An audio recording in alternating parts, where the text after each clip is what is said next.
Welcome to the Imperial Truth. I'm your host, Eric, and for the last few months, we have been in the beginnings of Horus Heresy Third Edition, and there are a broad range of really great content creators out there making lots of content about Adeptus Astartes armies, and I haven't seen a whole lot about Mechanicum, so in the spirit of being the change you want to see in the world, I'm going to start making Mechanicum content. So if this is something you enjoy, something that you want to see more of, I encourage you to like, subscribe, leave a comment, share this video, and pray to the machine god that the algorithm will be gentle to us. So today we're going to start with the very, very basics. We're going to talk about building a Mechanicum army in Horus Heresy Third Edition. Now, the Mechanicum is a faction that is a little bit different than the Astartes factions, in that they are kind of a feudal system. Usually, there are Magos and Archmagos that have differing ranks and very differing interests. These sub-factions, these groups of individuals, are just nominally unified under the banner of the Mechanicum. They see each other as allies sometimes, but also competition and rivals in other ways. You can think about this a little bit like academia might be in a college situation where the physics department sort of has a bone to pick with the biology department. Indeed, the chemistry department thinks that they're better than everybody else. So in our Mechanicum army, they can be a little bit fractious and divisive and not get along all the greatest all the time. Usually, our force is going to be led by an Archmagos. An Archmagos is a Magos of very high learning, and so other priests are subservient to the Archmagos, but not necessarily loyal to the Archmagos. They may feel like their particular discipline or their particular interests are much more important than the Archmagos, and as such, Magos who are under Archmagos may or may not align with the Archmagos aims and goals. And that's reflected in a rule that we're going to talk about in just a moment. Below our Magos are our tech priests. They are the ones who are sort of aspiring to ever greater understanding of the machine god and mastery of their discipline. So they're the up and coming Magos, and in theory, eventually they will get to those ranks. But for now, they're the graduate students who are doing all the research and doing all the work and putting in the long hours so that the Magos and the Archmagos can claim all the credit. In our gameplay, we have Mechanicum subfactions. And real quick, we need to pause and understand that when I say subfactions, we are not using the subfaction word in gameplay. In the game, according to the rules, and we'll disentangle this a little bit today, but we're going to do a whole video in the future on this because it's actually a really big deal and leads to some problems. So we'll talk about those. We'll allude to them today. We'll talk about them in the future. When we say subfaction today, we need to understand that in the rules set, they are called factions and they are treated as factions. So our subfactions are Archimandrite, Cybernetica, Lacrimosa, Macrotech, Malagra, Myrmidox, and Reductor. And if we have the Mechanicum faction rule in our unit entry, we need to replace that with one of these subfaction terms. Now you see why I'm using subfaction, because it helps us to delineate them in terms of our vocabulary. Now, because we are replacing those terms, we end up with some problematic interactions because there is no such thing as a Mechanicum army, technically. Instead, a Mechanicum army is an alliance of multiple different other factions, and the other factions could be Archimandrite, Cybernetica, Lacrimosa, Macrotech, etc. If we have a subfaction already assigned, such as Phalanx with their reductor, they can't change their subfaction. They're stuck as Phalanx, as reductor. There may be something that comes out in some future book that allows us to switch them, but currently there is no way to swap them out. For Mechanicum, our apex and our auxiliary detachments always have to have the subfaction word. So I could not put Phalanx and Tech Thralls, Tech Thrall Covenant in the same detachment, even though they're both support units, because one is a reductor and the other one is Taghmata. And so we can't swap those keywords in the same group, except in our Crusade primary detachment, in a Lord of War detachment, or in our ally detachment. We can mix keywords within those.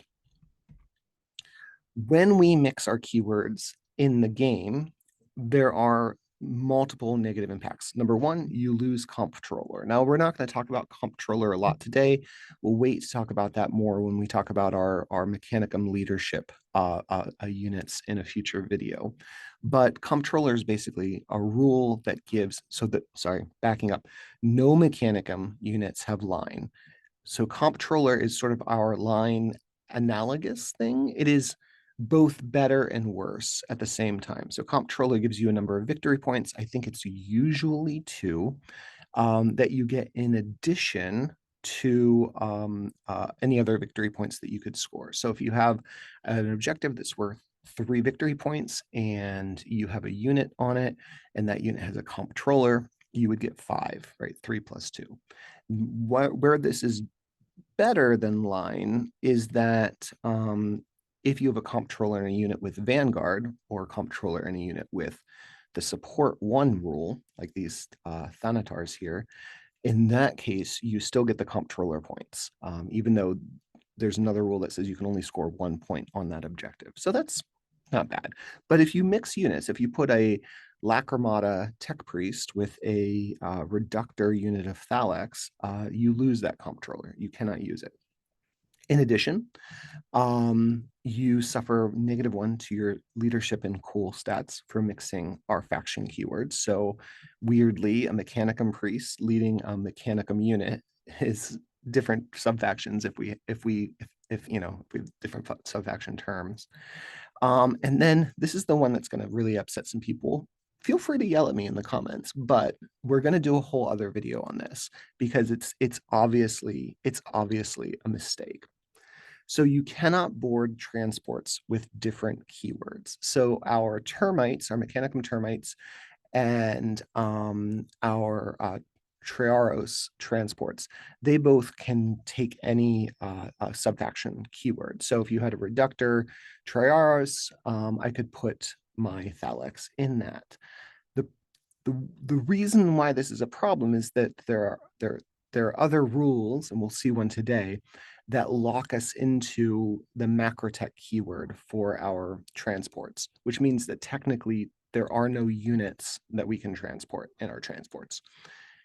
You can feel free to yell at me about rules versus as written versus rules as interpreted or as intended in the comments. Please do. It's going to help the algorithm.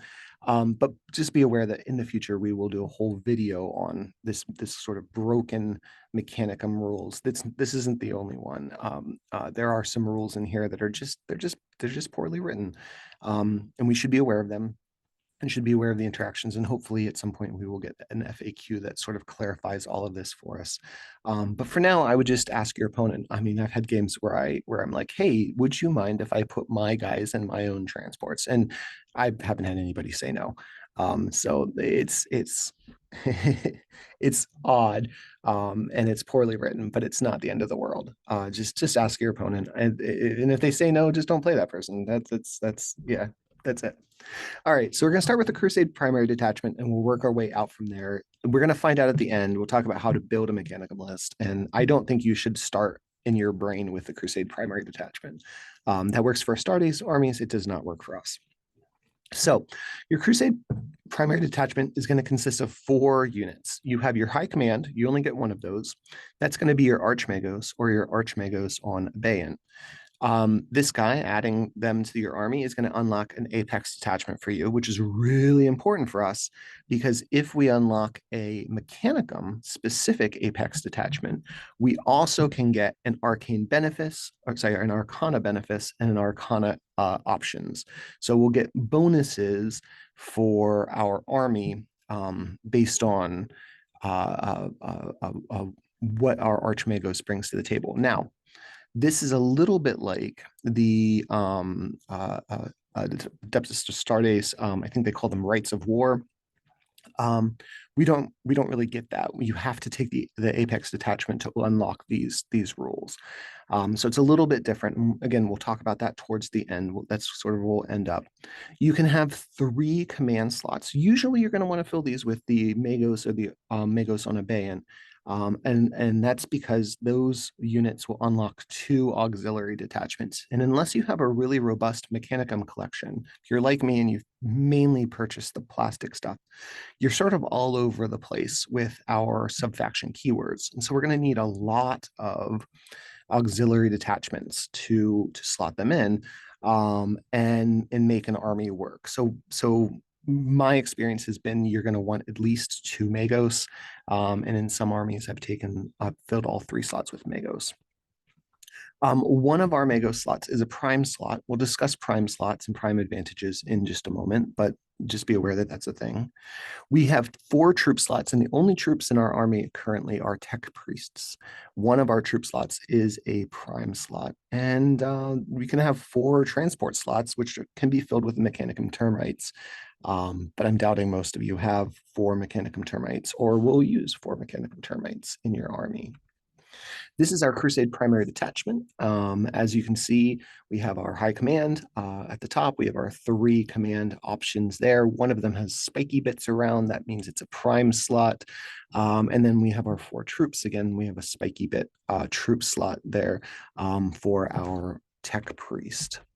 Now, we're going to pause real quick and talk about prime advantages because that's part of list building too, and is important for Mechanicum.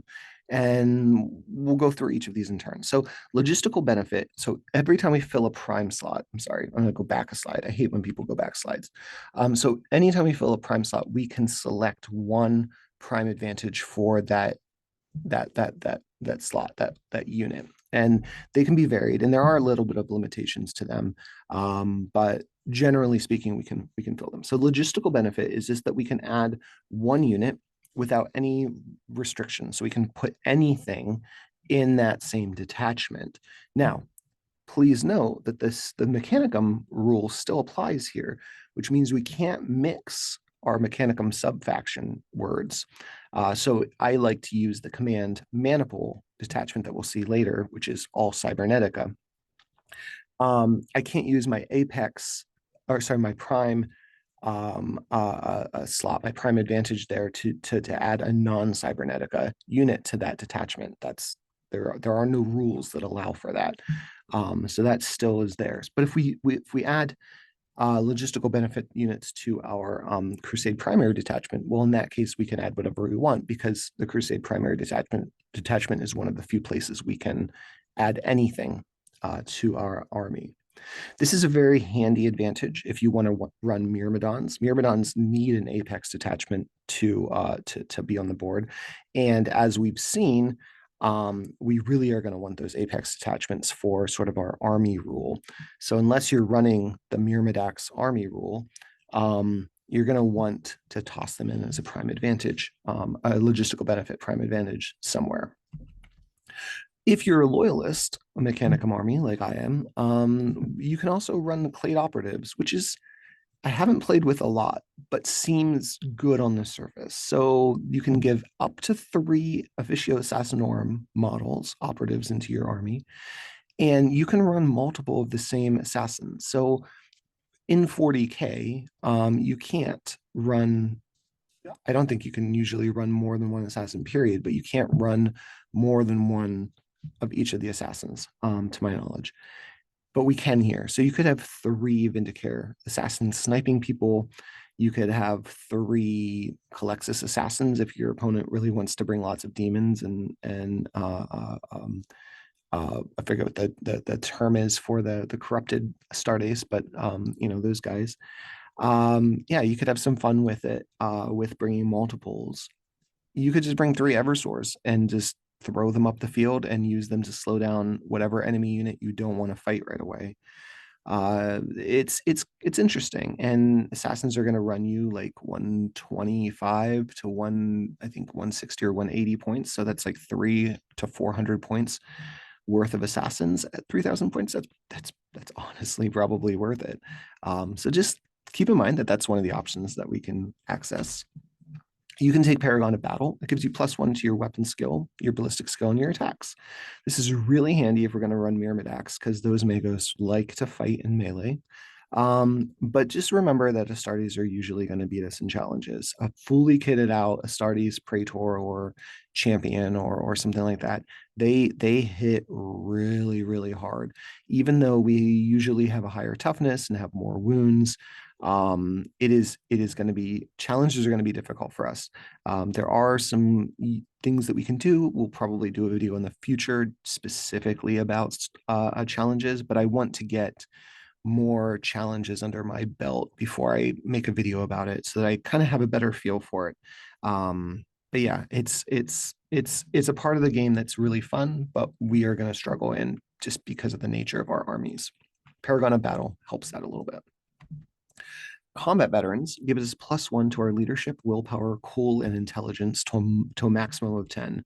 This is not too bad if we want to throw it on a unit of Phalanx or Ursarax, because they have a relatively low leadership. And it's not really going to help their willpower, which is just abysmal.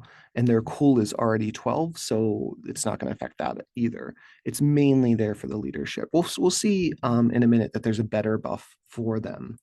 This is a great upgrade, though, for your Magos and your Tech Priests, because it gives an intelligence buff. It gets Magos up to intelligence 10.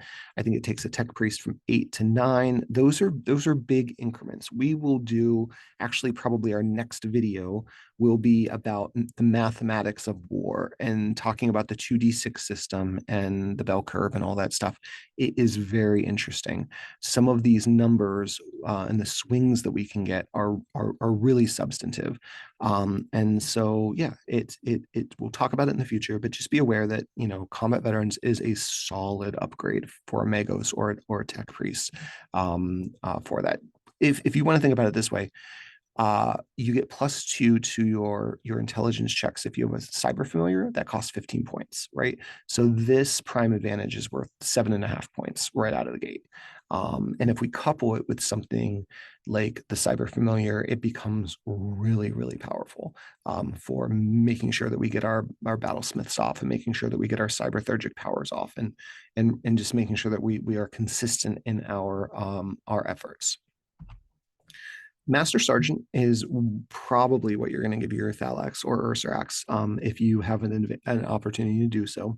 It gives +1 to the weapon skill, attack, and leadership for the Sergeant, as well as giving the Sergeant the champion subtype. So you could have a unit of Ursarax. You could I think that bumps their Sergeant model to weapon skill 5, gives them 3 base attacks, I believe, and gives them an additional leadership. The Sergeant upgrade on the Ursarax and Thux also gives you a +1 leadership. And again, in the 2d6 system, giving somebody a +2 bonus overall is a really big bonus. And again, in probably the next video, we'll talk about sort of the percentages of that, and kind of try and put that in perspective for everyone. Because if you've played Horus Heresy for a while, you're used to the 1d6 system, and the 2d6 system is very different mathematically. It's like I said, it's exciting. I won't get into it here.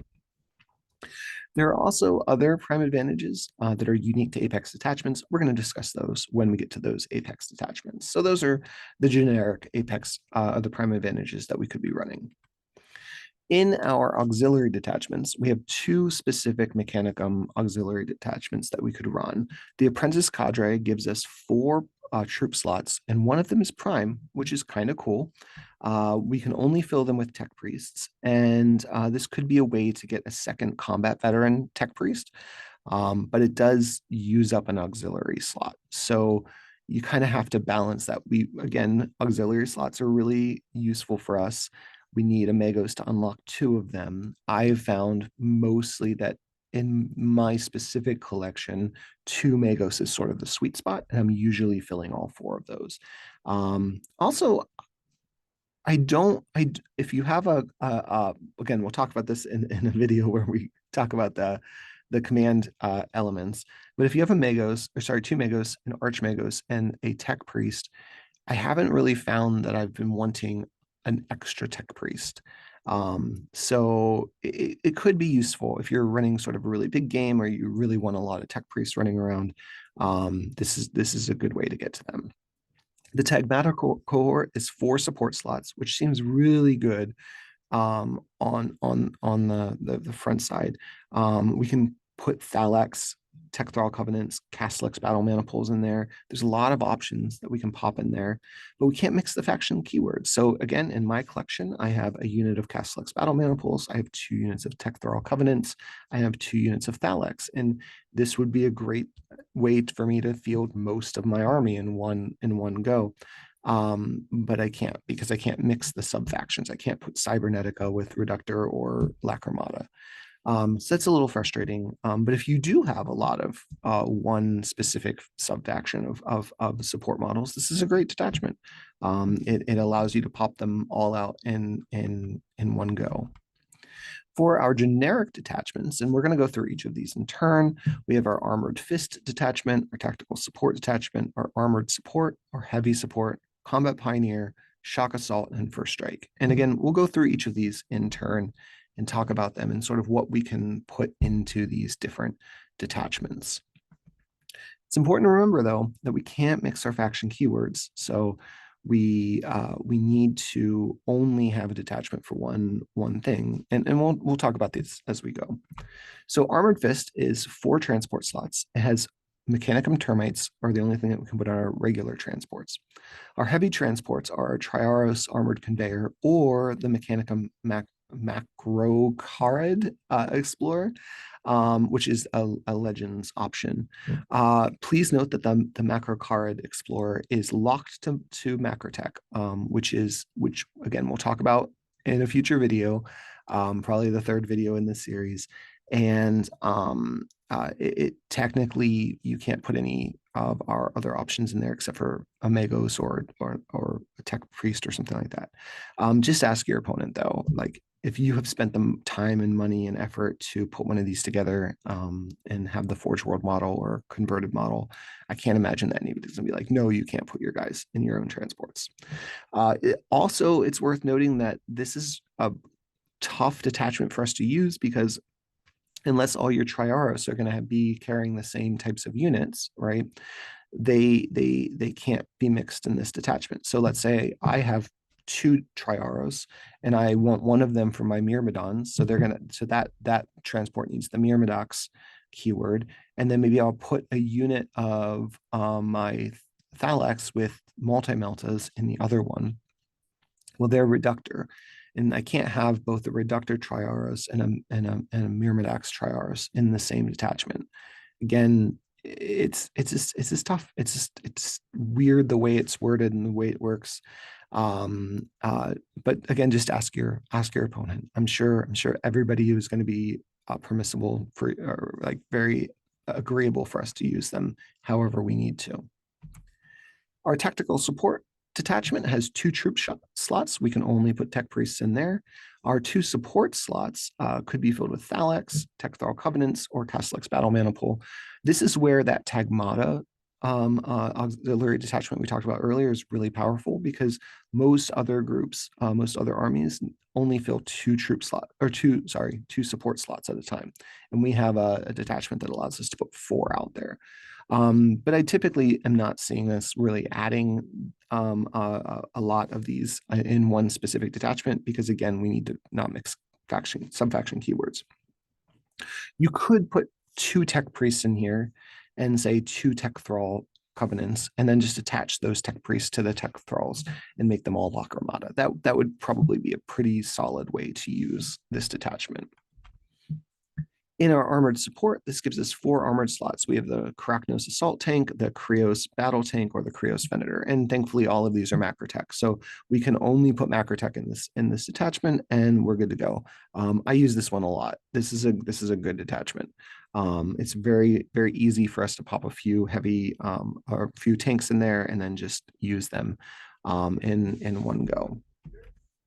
Our heavy support gives us 1 war engine slot, and that's going to be our Thanatars or our Armiger Morax. And because we're only dealing with 1 slot, we don't really have to worry about faction keywords because it's just that one option.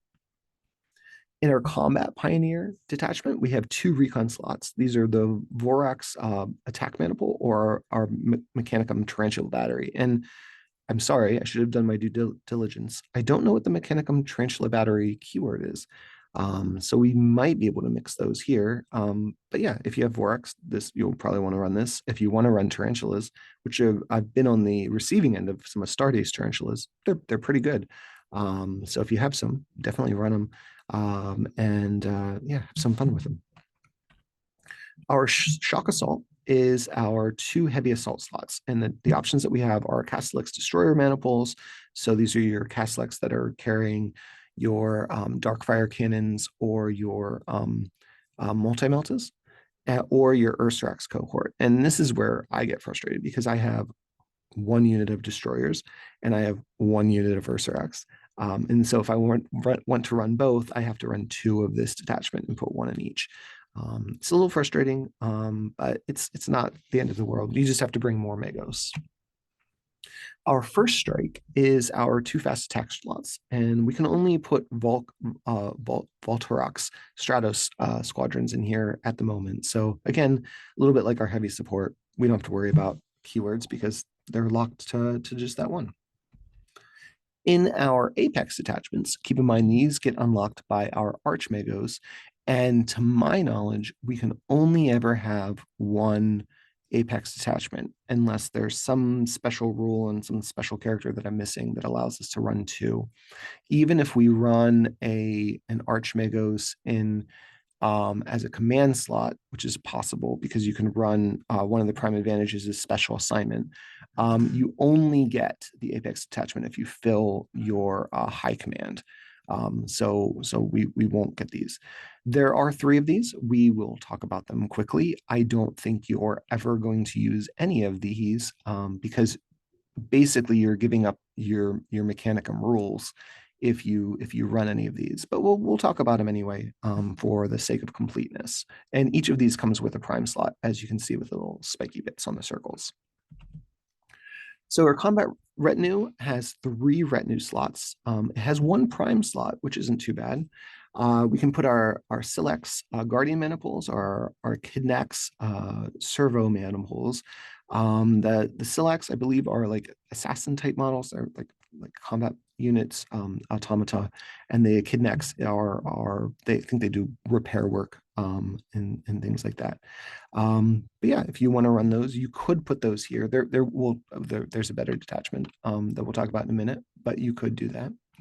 Our officer cadre has 2 command slots. It has 1 prime slot.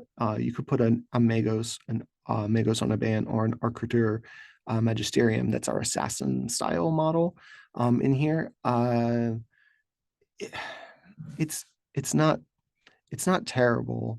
But again, there are better uses here for this. If you really wanted to have 2 Magos with prime slots, I guess you could use this. But again, you're giving up major rules for the rest of your army. And then the army vanguard is just 3 elite slots. One of these is a prime slot. This is your Domitars, your Myrmidon Secutors or Myrmidon Destructors, or your Artlatax battle maniples. All of these are good unit choices. Most of the time, I think you're going to want to pull these guys in with a logistical benefit because there's Apex attachments are just really important. And I'm going to stop saying that because we're going to talk about our Mechanicum ones. So Mechanicum Apex attachments are tied to the Archmagos faction keyword. So if I have a Cybernetica Archmagos, I can only take the Cybernetica Apex detachment. And in addition, only the Magos or Tech Priest with the same keyword can gain the benefits of the detachment. So lately I've been running a lot of the Cybernetica detachment because I have a lot of Cybernetica units and I like big stompy robots.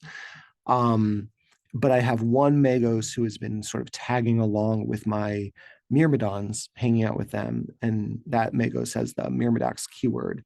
That Myrmidax Magos does not get any of the benefits of this detachment.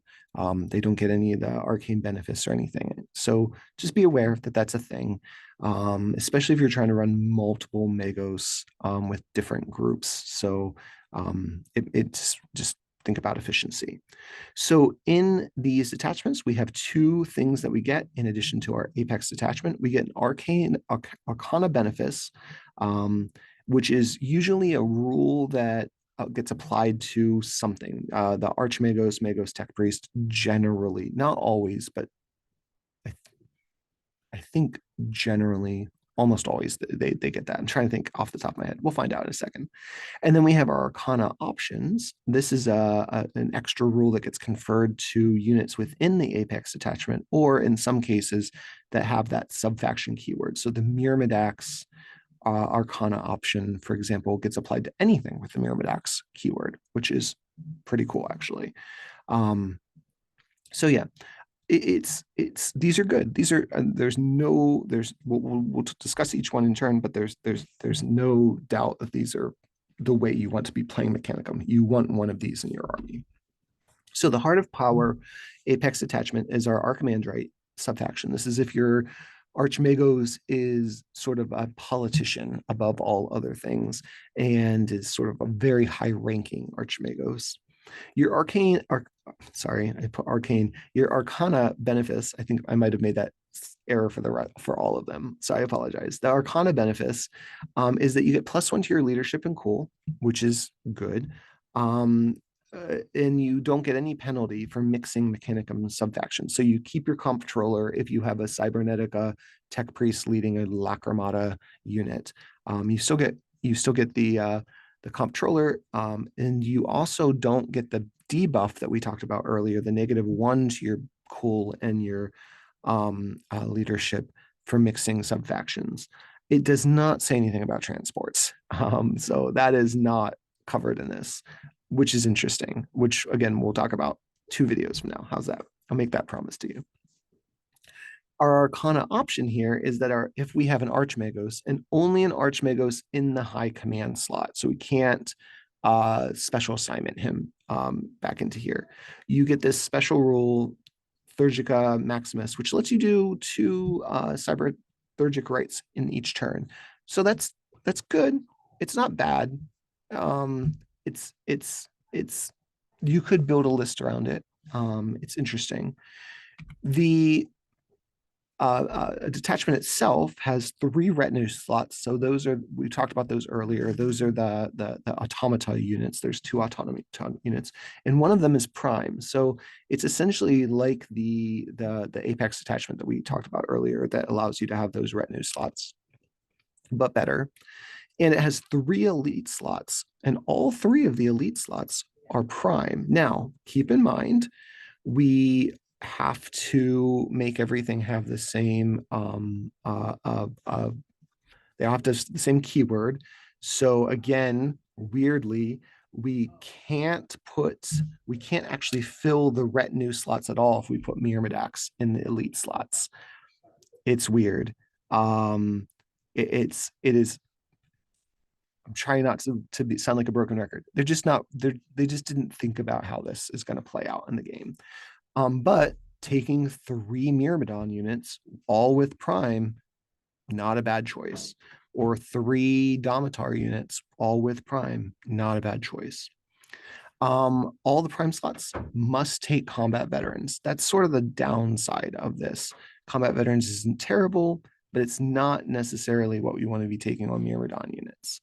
I'm going to give this an overall grade of a B+, and it's not because the detachment itself is good, and the Arcana option isn't great. The Arcana Benefice is really handy because the number of times that I have been frustrated by having to take a specific sub-faction in order to get comptroller or to try to get cyber G off. Being able to mix those is pretty handy and pretty versatile. So this is not a bad detachment. I probably wouldn't run it just because I don't have a lot of the elites and retinue slots. But if you have them, it's not terrible. It's not a bad option for you. The command maniple Apex detachment I've run a lot in my games. This is your Cybernetica faction. The arcane benefice is that your automata models can hold, control, and contest objectives if they have a Cybernetica, Archmagos, Magos, or Tech Priest with them. That is huge. Being able to score with these incredibly durable units is a big deal.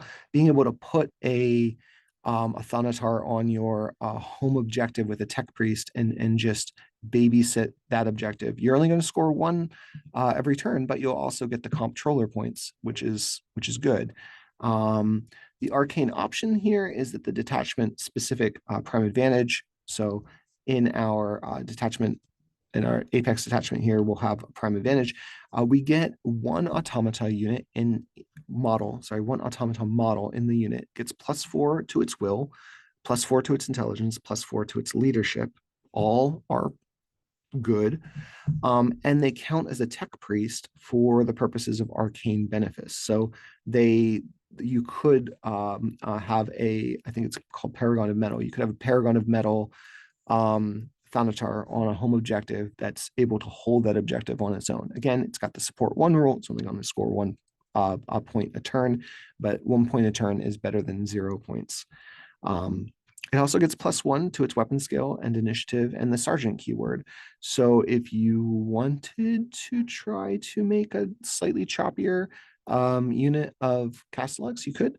But it could be really cute on something like the Damatar, which can fill the one of the slots. So I'll show you that right now.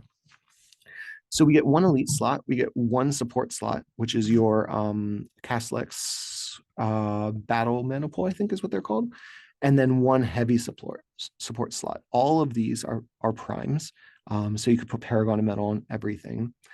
Like I said, putting Paragon of Metal on a Damatar is pretty good. Putting Paragon of Metal on a Thanatar is really good. I tend to use the prime slot for my support to then pull in my Castellax destroyers, because I have to put an automata unit in there with your logistical benefit. But that's a good way to use it. This is a grade of an A. Honestly, if we could swap out that elite slot for something that is already in plastic, like a heavy support slot, I would give it an A+. But I'm guessing not a lot of us have Damatars floating around, unless you have 3D prints or the old Forge World model. But yeah, this is an A detachment. It's great. I've run it a lot. I like it a lot. It does what's on the tin. It makes your Cybernetica units work in the game, which is really handy. Our Panoply of Cruelty Apex attachment is our Lacrimata subfaction. The arcane benefice here is that we can use Battlesmith to return slain Tech Thrall Covenant models to units, which is pretty handy. An Archmagos has a Battlesmith of 4, and with a servo arm has a Battlesmith of 5. So returning 5 Tech Thralls to a unit every turn, not a terrible thing.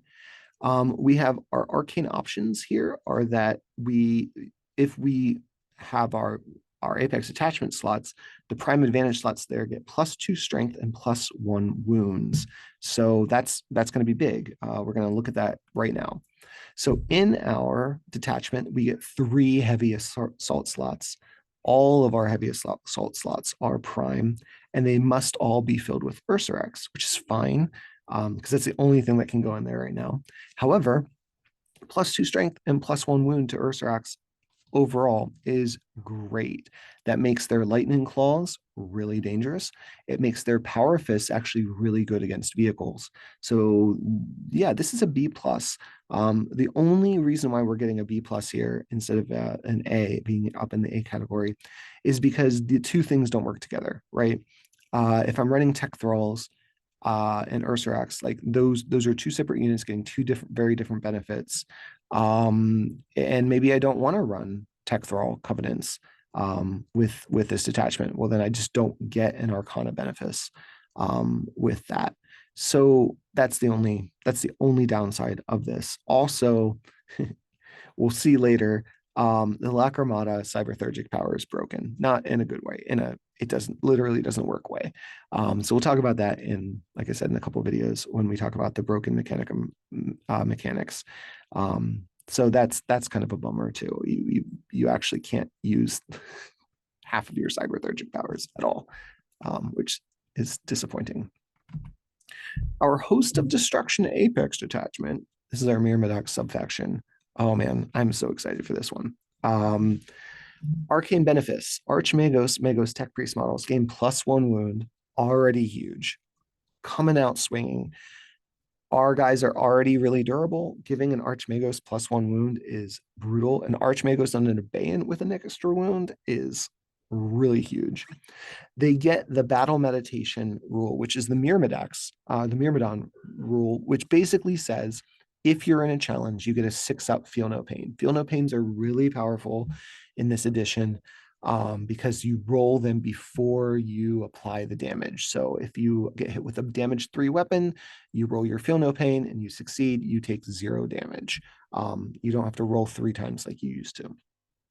If your opponent has a higher weapon skill than you do in the challenge, you get a 5-up Feel No Pain, which is so cool.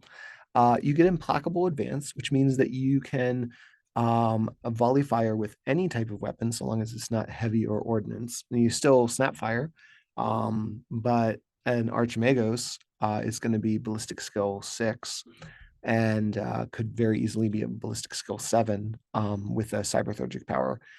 So that's good. You get bulky 3, and if you already have the bulky keyword, you add 3 to it. So your Archimagos on an Abeyant is bulky 11, which means he can't get on a Triaros, I guess. It's fine. It's not a huge deal, but you get the heavy keyword, and that seems like a bad thing, but actually it's a really good thing because the heavy keyword allows us now to add our Archmagos to a unit of Myrmidons and retain that heavy cool advantage. So heavy units get +1 to their cool. But if they get joined with a model that doesn't have heavy, they lose that +1 to their cool. So this keeps your Myrmidons a little bit more resistant to our pinning checks and things like that. And finally, lastly, you get the champion keyword. Now, this isn't a big deal for our Archmagos or Magos, but for our tech priests, this is pretty good. It means we can do challenges with our tech priests.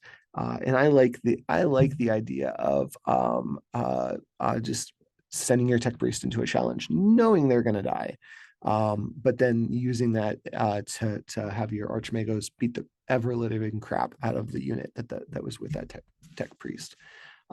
So anyway, it's good. We're already off to a strong start, and then our Arcana option. I'm so sorry to have typed these wrong on every single slide.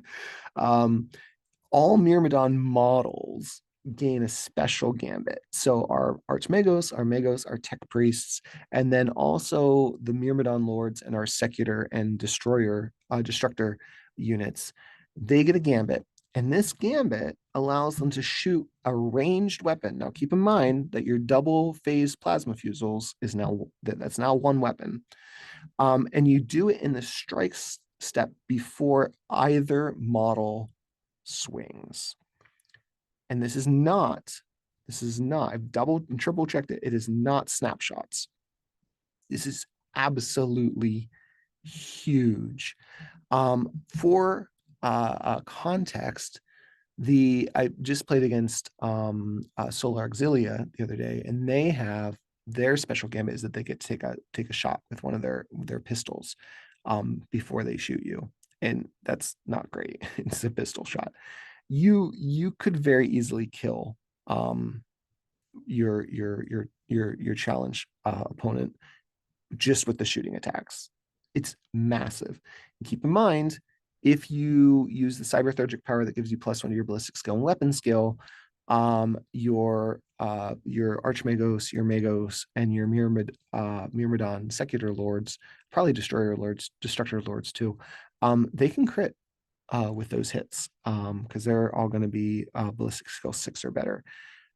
So yeah, this is absolutely massive. It's hilarious. The downside is that you roll 2 dice and take the lowest for your basically your initiative roll. However, very rarely are you going to be swinging before your opponent. You just got to kind of tank it. So this is a way to get around that, and I love it. I cannot wait to do this to somebody and blow their commander off the table before they get to swing. The AVEX detachment has 4 elite slots. One of them is prime. They must be Myrmidox. They can either be the Myrmidon Secutors and the Myrmidon Destructors. And yeah, I have 4 3D printed Myrmidons from a great company called Adeptus Phoenix Studios. And I am probably going to order another 8 Myrmidons so I can run a unit of 5 and 2 units of 3. And the reason for the unit of 5 is because I'm really tired of being outnumbered in combat. So 5 Myrmidons plus Archmagos goes into a unit of 5 Terminators with their commander, and now neither of us are outnumbered. But yeah, this is an A plus. Like if you like Myrmidons, if you like the big stompy guys with giant guns, like play this detachment. It is hilarious. It is thematic. I just love it so much. Easily the best one here. Our Crux of Judgment Apex Detachment. This is our Malagra subfaction. Our Arcana benefits here is that Mechanicum models.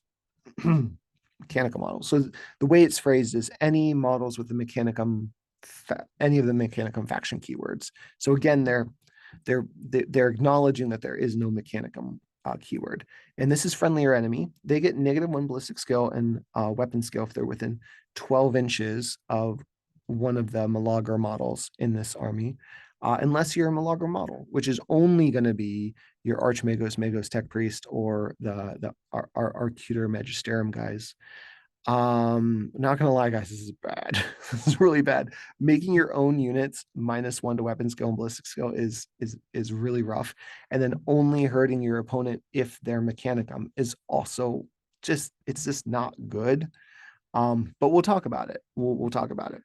The Arcana option is that you have a gambit, and this is actually pretty cool. I actually really like this one. If the Arcutor Magisterium guys just had this as a gambit that they could do all the time, it would be amazing. So you make an intelligence check, and you can modify your weapon skills, strength, attacks, or initiative, and you can split this up with your Battlesmith ability. And you can do this up to 2. So an Archmagos, who has Battlesmith 4, could do this to 2 different stats. If you and then you suffer cyberthergic feedback after the gambit is resolved, so you'll have to make an armor save essentially. This is pretty good. Why this is pretty good. +2 attacks in an era when attacks are at a premium is massive. Being able to just swing around for +2 strength or +2 weapon skill is pretty good. The +2 initiative is not very good because I think the timing of this happens before or after you roll to see who's going to fight first. Although I may be misreading that, it is kind of written kind of obtusely. But yeah, this is really fun. It's really thematic. Your assassin. The Malagra are the basically like the law enforcement of the Mechanicum. They're the ones who enforce the rules of the machine cult, and so your assassin police guy is gonna get really upset and kind of tweet like battlesmith their body to be even more efficient in combat so that they can go kill somebody. I love it. It's great. It's very thematic. It's not, yeah, and it's good. It's a good mechanic. For our the actual Apex detachment, we get 3 command slots. They have to be filled with the Arcutor Magisterium guys, and they don't unlock any auxiliary slots. So usually these guys are commands, so they should get extra auxiliary slots for each one. This doesn't. It specifically says that they don't. They also have to be formed into one unit, and they cannot leave the unit. I don't like this at all.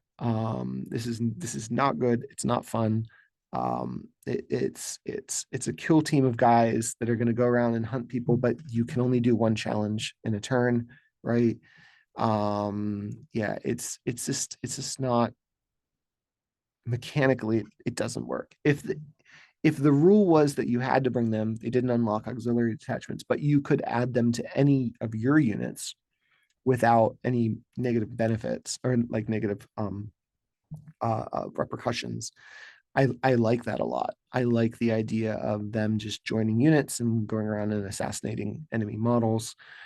Yeah, it's not great. It has a grade of a D minus. I don't like it mechanically. Most of it isn't working. However, I will give it this. If you wanted to run a specific game, and this channel is going to be a lot about narrative stuff. So if you had a buddy who was playing Mechanicum, and you want to do a Mechanicum Civil War game, and you wanted to be the loyalist, and you were going to fight him and all his demon machines and put down the traitors, this would be a great detachment to run into that. It would be so narrative, basically just going around trying to hunt down all the traitor archmagos and magos and kill all the bad guys. And it would actually be pretty useful in that case. But that's a very niche thing. I like that it's here because it leaves that option open for the storytelling and the narrative. And like I said, at some point we'll probably get a book about Martian Civil War stuff, or maybe a Beta Garmin fight or something like that.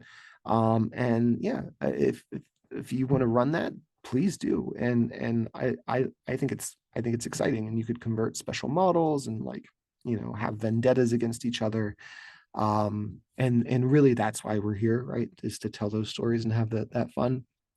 But if you're just playing a pickup game, if you're just playing against an Astartes army, this is not going to be very useful for you, unfortunately.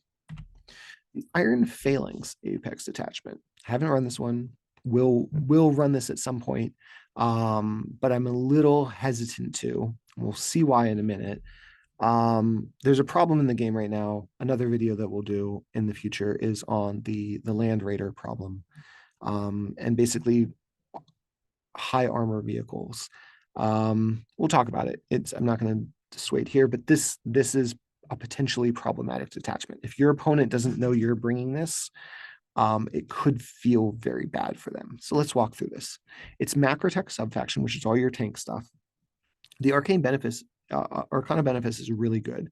Any Macrotech, Archmagos, Magos, or Tech Priest within 3 inches of a friendly vehicle, again, double check this, I'm pretty sure this is the way it reads, gets a 6-up invuln. That means that if you want to run allied land raiders as a separate detachment, they also get the 6-up invuln, which is huge because you can also battlesmith them to heal them, and you can also give them cyberthurgic powers to increase their shooting or increase their speed. It's potentially really strong. It's good on our vehicles. It's good on Astartes vehicles. The only thing is you don't get the 6-up invuln on like Lords of War or super heavies. But honestly, like it's totally fine. The Arcana option is that prime slots in the Apex detachment get +1 armor value to their front and side, up to 14, +2 hull points, and +2 transport capacity if they are a transport vehicle. That's insane. That's insane because all of the slots in this detachment are prime slots. So we'll talk about this. We get 3 armored slots, we get 3 transport slots. All of the slots are prime, and they must take the prime conveyor option. What this means, guys, is that your Karachnos and your Triaros are going to be armor value 14 on the front and sides with flare shields and additional hull points. I'm pretty sure that gets our Karachnos and our Triaros to 9 hull points each, which is massive. It's going to be really hard to kill those. Plus we have Battlesmith, plus we have a 6-up invuln, plus We have one of the cyberthergic powers can give us plus an additional armor to the rear value. It also makes the Krios armor value 13 on the side and armor value 14 on the front, which again, I think gets them up to like 8 hull points or 7 hull points, which again is nothing to laugh at. Those are really good stats by any stretch of the imagination. The only catch here is that it's a Macrotech subfaction, which means that your Triaros have to be Macrotech, which means technically you can't put people in them. So I'm giving this a grade of an A. If we get the transport rule fixed or some sort of clarity or something on that, it's an A+. This is a detachment that, like I said, if your opponent doesn't know you're bringing 5 or 6 tanks that are all going to be armor value 14 on their front and sides, it could feel really bad. It could feel really bad for an opponent if they just can't deal with them. Because again, if you think about it, you have to kill the tank in one round. Or I'm just going to battlesmith the whole way back up, because with servo arms, I can heal 5 hull points in a turn, or I could use the machinator arrays to strip off all the status effects that are on the vehicle, and then in addition heal it for like 4 with my Archmagos, or I could heal it twice with the machinator array to heal 8 hull points. So you could get a Karachnos down to 1 hull point, feel like you really made some progress, and then on my turn I just make both battlesmith checks and remove all the damage, which like that's really strong. I like it. It's fun. It's thematic. But just have a conversation with your opponent before you drop this on them, because it could not be a fun time for them. Our Phalanx command cohort, which I think is our last one here, that's our reductor subfaction. The Arcana benefits here is that reductor units with the Archmagos, Magos, or Tech Priests in them. So again, you have to have a reductor Magos and a reductor unit, which is already a problem because, to my knowledge, the only reductor units we have are the Phalanx, and we don't have any Magos or Archmagos or Tech Priests that have any access to jump packs anymore. So they're anti-grav. The guys on the abeyance are anti-grav, but they are only move 6. So they're not going to keep up with your Phalanx units. But if you want to do it, you could put them in a transport, for instance. You get +1 strength against buildings, fortifications, and I quote, stationary vehicles, which again, we will talk about in a future video whenever we talk about the broken stuff. But you also can't have the shield wall reaction used against you. So this is not great. I'm not going to lie. Most people aren't running vehicles and fortifications. I haven't had anybody use the shield wall reaction against me yet. So this is a very niche thing. The stationary vehicle thing is literally problematic because there is no such thing as a stationary vehicle. And it leads to some very interesting sort of Schrodinger's stationary moments. I think somebody said, that's not my phrase, I think that was somebody on the Mechanicum Facebook group. But basically, if you have let's say, a Kratos with the stable special rule, the stable special rule says that you count as stationary for the purposes of shooting. Well, if I'm shooting against you, does that count as stationary for the purposes of shooting? So if you move your Kratos in the, let's say you move your Kratos in your movement phase, so it definitely was not stationary, and then you reaction move to move your Kratos in my movement phase. So now your Kratos is definitely moved in both movement phases, but it counts as stationary for the purposes of shooting. Do I get my +1 against it?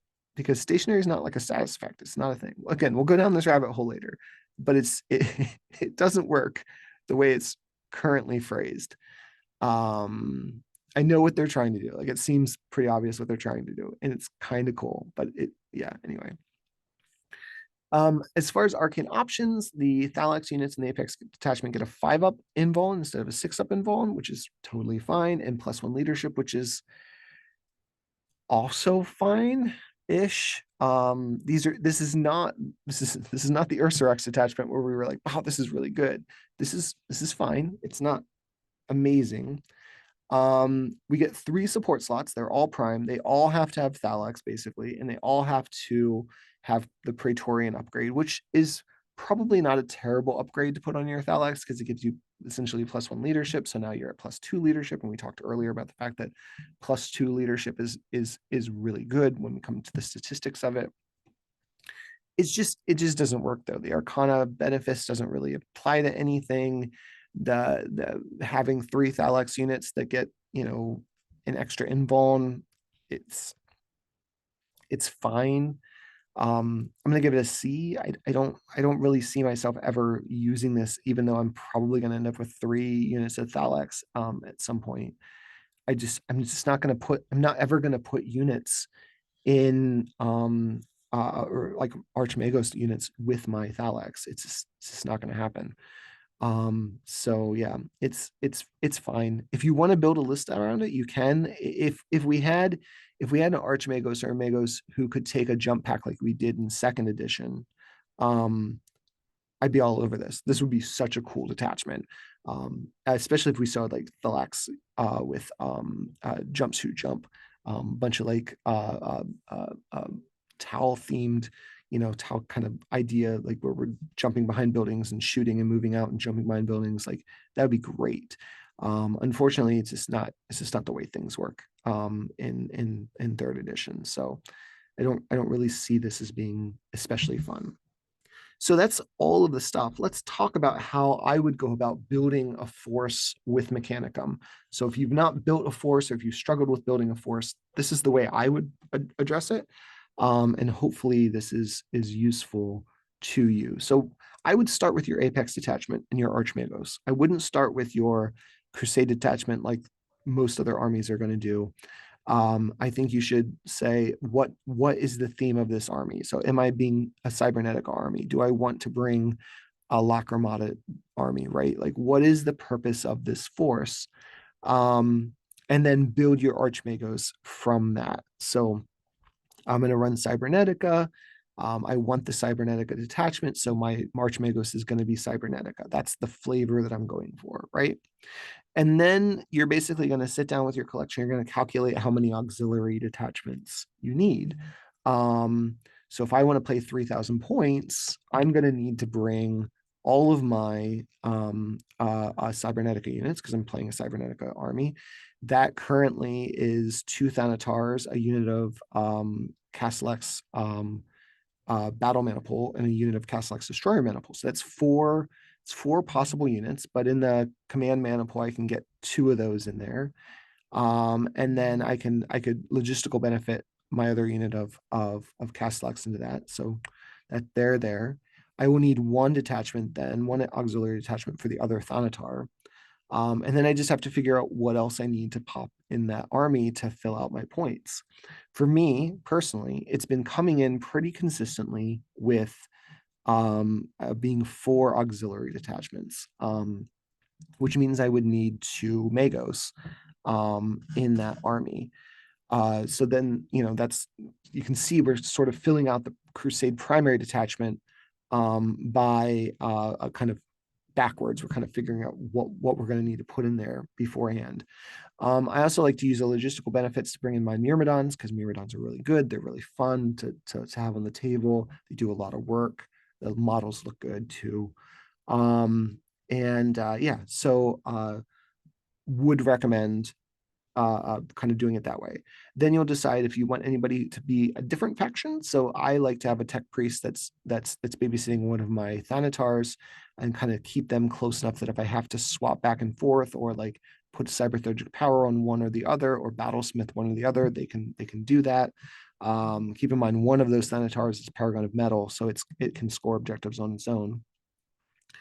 And then I like to figure, see if I want to put a Magos in the Myrmidons or something like that, to kind of babysit them and give them cyberthurgic powers, and just kind of plot all that out ahead of time. Then once all that's done, once you've kind of got everything set, and you feel like you're close to your points, then go in and do your Crusade primary detachment, and make sure that you have all your auxiliary detachments opened, and then add all your relevant war gear and cyberthurgic powers and things like that, right? If I have a Magos that's going to be babysitting my Myrmidons and kind of running along with them, that he probably doesn't need to have a Cortex controller, probably doesn't need to have a servo arm, probably doesn't need to have a machinator, right? Because those things aren't really going to help the Myrmidon unit. But that tech priest that's going to be stuck onto a Thanatar unit, I definitely am going to want to give that a Cortex controller. Definitely going to want to give him a servo arm.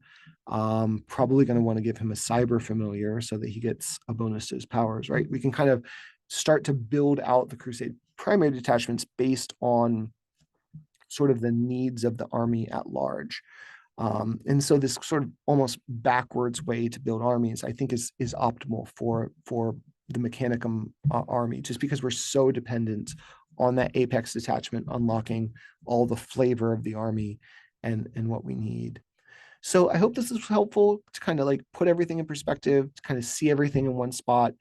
If you thought this was good, please, again, like, subscribe, let me know in the comments what you thought. If you think I could do something better, aside from like typos and the fact that I stutter, please let me know. I'm interested to hear. I'm interested to hear your perspective. If you know somebody that wants Mechanicum content, please pass this along to them. I'm just looking to get information out, and like I said, I feel like there's a little hole there in the community right now, and I want to fill it. So our next video, we'll talk about sort of the mathematics of war and this 2d6 system, and sort of how bonuses and negatives apply to that, and get into a little bit of bell curve statistics to analyze this. So thanks very much if you've made it this far, and I'll see you in the next video.